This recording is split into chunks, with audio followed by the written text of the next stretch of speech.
Hello मेरे दोस्तों, आप सभी का स्वागत है हमारे यूट्यूब चैनल रॉयल्टी बायोलॉजी वाला पर। आज हम लोग क्लास 11 का एक चैप्टर पढ़ रहे थे, जिस चैप्टर का नाम था जीव जगत का वर्गीकरण, यानी कि बायोलॉजिकल क्लासिफिकेशन। हम लोग क्लास चैप्टर 11 का चैप्टर 2 हम लोग पढ़ रहे थे, जिसमें हम लोगों ने मोनेरा जगत, प्रोटिस्टा जगत और फंजाई जगत को स्टार्ट किया था। फंजाई जगत के हम लोगों ने इंट्रोडक्शन हम लोगों ने कवर कर लिया था। आज हम लोग फाइकोमैस्टिडीज में एस्कोमैस्टिडी, बेसिडियोमैस्टिडी, ड्यूटेरोमैस्टिडी और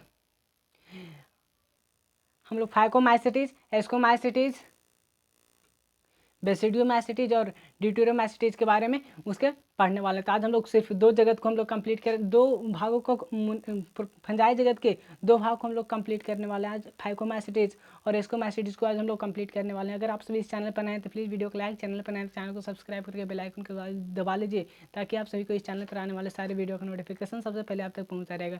चलिए स्टार्ट करते हैं बिना वक्त को गवाए।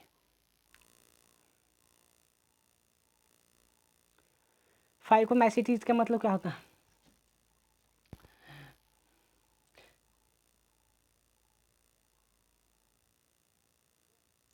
फाइकोमैस्टिटीज जलीय आवासों, सड़ी गली लकड़ी, नम तथा सीलन भरे स्थानों अथवा पौधे पर अविकल्पी परजीवी के रूप में पाए जाते हैं। कवक जाल, अब फाइकोमैस्टिटीज जो होते हैं वो कहाँ कहाँ पाए जाते हैं? फाइकोमैस्टिटीज जो जलीय आवासों, सड़ी गली लकड़ी, नम तथा सीलन भरे स्थानों पर अथवा पौधों पर अविकल्पी परजीवी के रूप में पाए जाते हैं।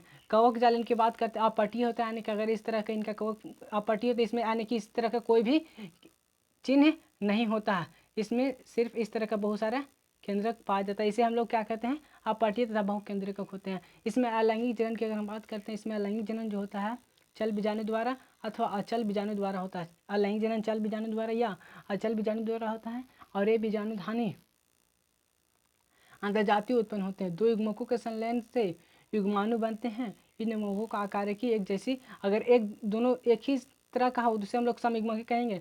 अगर एक इस तरह का है और एक इस तरह का है, जिसे हम लोग असम युग्मकी या विषम युग्मकी बोलेंगे।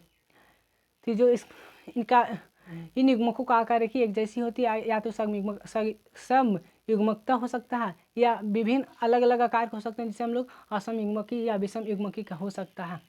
इसके समान उदाहरण फाइकोमैस्टिड्स का अगर हम उदाहरण की बात करते हैं तो इसका उदाहरण है म्यूकर, राइजोपस, जो कि रोटी के कवक होते पहले हम लोग बता चुके हैं, और एल्बिगो जो होती है सरसों पर परजीवी की फंजाई होती है। एल्बिगो क्या होती है? सरसों में पाए जाने वाले फंजाई होती है। फाइकोमैस्टिड हमारा कंप्लीट होता है। अगले भाग के बारे में हम लोग पढ़ने वाले हैं, जिसका नाम है एस्कोमैस्टिडेज। एस्कोमैस्टिडेज की बात करते हैं, इसे सामान्यतः थैली फंजाई भी कहते हैं। इसे क्या कहते हैं? इसे सामान्यतः थैली फंजाई भी कहते हैं। बिरले पाए जाने वाले एस्कोमैस्टिड एक कोशिकी जैसे स्टे होते हैं। एक कोशिकी, यह एक प्रकार के एस्कोमैस्टिड होती है, एक कोशिकी होती है, जो इसका एग्जाम्पल है सैक्रोमाइसिस, जिसे हम लोग एस्ट भी बोलते हैं, सैक्रोमाइसिस सेरेविसी के अलावा बहुत कोशिकी जैसे कि पेनिसिलियम होती है। ये मित्रजीवी अपघटक परजीवी अथवा समलरागी या पशु विष्ठा पर पाए जाते हैं, उगने वाले होते हैं।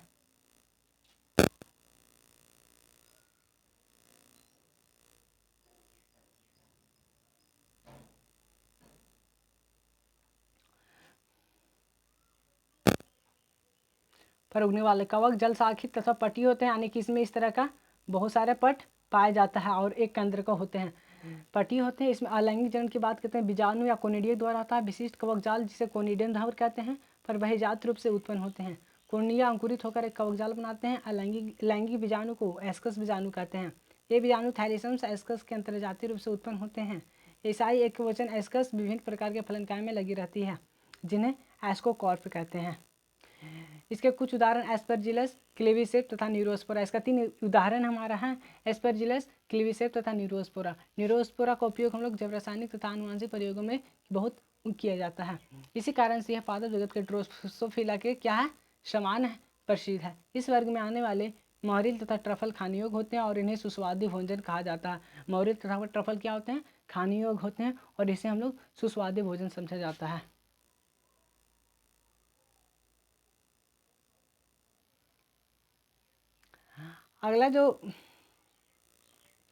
अगला जो पार्ट है, चार जो फंजाई जगत के 4 वर्गों में बांटा गया था, एस्कोमैस्टिडी, बेसिडियोमाइसिटीज, ड्यूटेरोमाइसिटीज एंड फाइकोमाइसिटीज। जिसमें सब लोगों ने 2 भागों का कंप्लीट किया है। आज हम लोग बेसिडियम एसिडेज को कंप्लीट करने वाले हैं। तो बेसिडियम एसिडेज के अगला जो भाग है इसके बेसिडियम एसिडेज के बारे में पढ़ने वाले हैं।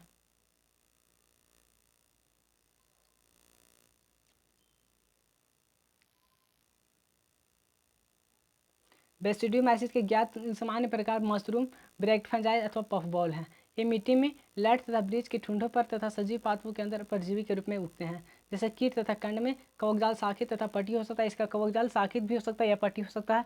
इसमें अलैंगिक बीजाणु जो होती है प्राय नहीं होते, लेकिन कायिक जनन खंडन विधि के द्वारा होता है, बहुत समान है। इसमें अलैंगिक अंग नहीं होते हैं, लेकिन इसमें प्लाज्मोगेमी विभिन्न स्ट्रेनों वाली 2 कायिक कोशिकाओं अथवा भिन्न जिन प्रारूप के संलयन से होती है। इसमें बनने वाली संरचना द्विकेंद्रकीय होती है, जिससे अंततः बेसिडियम बनते हैं। बेसिडियम में केंद्रक संलयन से कैरियोगामी तथा मियोसिस होता है। इसके कारण 4 बेसिडियम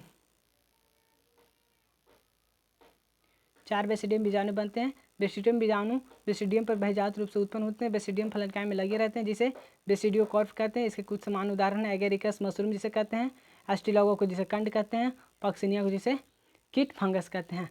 आज हम लोग यहीं तक पढ़ने वाले हैं। मिलेंगे अगली वीडियो में, तब तक के लिए जय हिंद, जय भारत, वंदे मातरम।